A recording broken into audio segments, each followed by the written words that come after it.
Well, the inspiration comes from a gentleman by the name of Herb Hiller, who was really Mr. Trails and probably still is. So if you want to know anything about trails in Florida, Mr. Hiller's the guy to go to. And for me, the first step was while I was a councilman, and a nice lady by the name of Laura Lee Thompson decided that this new council member needed to know something about trails. Laura Lee decided to educate me, and it worked. I had just won the mayor's race in the summer of 2008, and Pike, Florida was planning an inaugural ride of the St. Johns River to the Sea Loop Trail, and I asked if I could go on it. If I made any contribution at all, it was sheer luck. And at that point in time, Titusville was not scheduled to be on the loop itself. We get to the point where US 1 crosses State Road 3 that goes into the Space Center. And something came into my head, who knows what. I said, you guys shouldn't go down US 1, you should go down through the Space Center and see what the wildlife refuge looks like, because I knew we had photojournalists with us and we had tourist writers with us, and they were writing about what this trail was all about. Well, they went through the wildlife refuge and they absolutely loved it. So that germinated the idea of maybe Titusville could be on the loop. If we made the eastern side of the loop through the refuge and we made the western side of the loop what would have been the spur and come across our Max River Bridge and come through the downtown, that puts Titusville on the loop.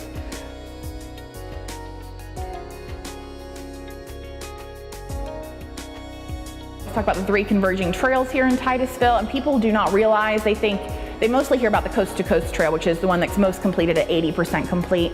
The other 2, they're astonished when they hear that you can go all the way up to St. Augustine eventually and all the way from Key West to Maine. They just can't even believe it. I've been looking at trail development and what that means to communities for a number of years.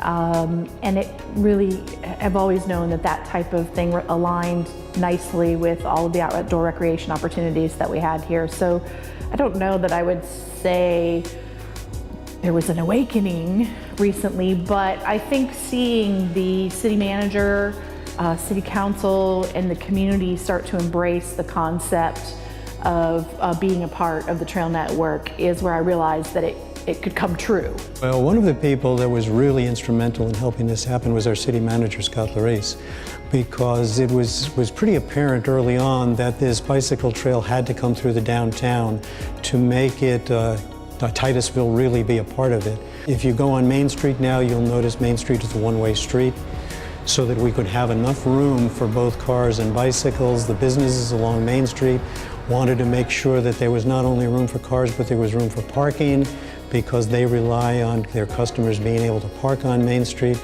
So the final solution was to make it a one-way street and put the bicycle path on one side. So the visitors we've had at the Welcome Center range from 49 different states in America and then 33 different countries all over the world. And we've had over 12,000 visitors come into the Welcome Center since we opened up in February 2017. So it's just a great number of people from all different walks of life that we get to meet here at the Welcome Center. We worked in conjunction with the city to create an educational safety video. What we realized is not only did we need to learn about what it was going to be like to be a trail town, the citizens and visitors of Titusville needed to know what was going to happen as we became a trail town, as we got to see more bicyclists and visitors from all over exploring the trail.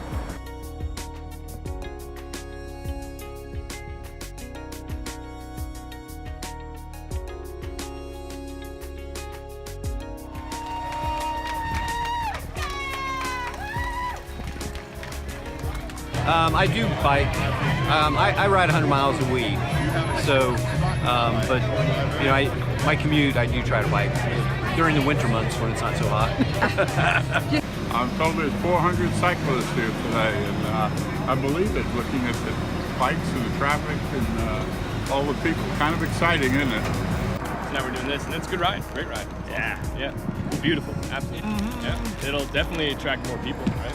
Come and do the rides, and then businesses will form around the bike trail too, right? Exactly. I think it'd be awesome. We've always had a bicycle pedestrian segment to our TPO, that's been out there actively working, actively advocating for these types of opportunities, but one agency, one little committee can't do it on their own. So it really is sort of a perfect storm of our local municipality, the state putting a priority on this, our county, and then the consumer in general seeing it as a priority. And it has taken a lot of collaborations, and will continue to take a lot of collaborations, because the funding that comes doesn't complete the trail. There's a lot of amenities and opportunities that will have to be done by the private sector.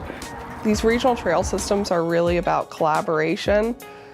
Private, public, nonprofit, everyone in the community has to come together and take ownership of it and be committed to it. And I really feel like that's something that we've done in North Brevard is, we have bi-monthly meetings where all the players from safety to planning to construction to implementation to marketing, all get together, and we're talking about building our trail network and what's the next steps and how are we going to accomplish things. And we're really collaborating and making sure that we're seeing this from a multifaceted view, not just transportation, not just bicycling, but or recreation, but from all views and all perspectives to create the best trail network we can.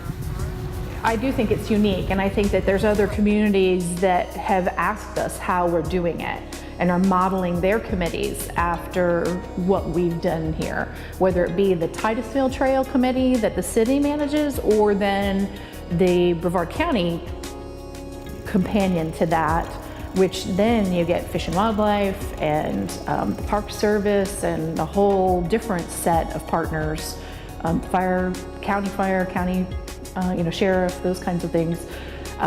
So there is a nice layering effect that's happening, and I think there are other communities, even close communities, that are looking very seriously at how we've been able to accomplish so much so quickly. I'll tell you, we're just excited looking forward. The loop that's going to go out onto the National Wildlife Refuge is probably going to be the crown jewel of the trail, because that's a very historic but a very beautiful, serene ride if you're going to take a bicycle or walk or hike.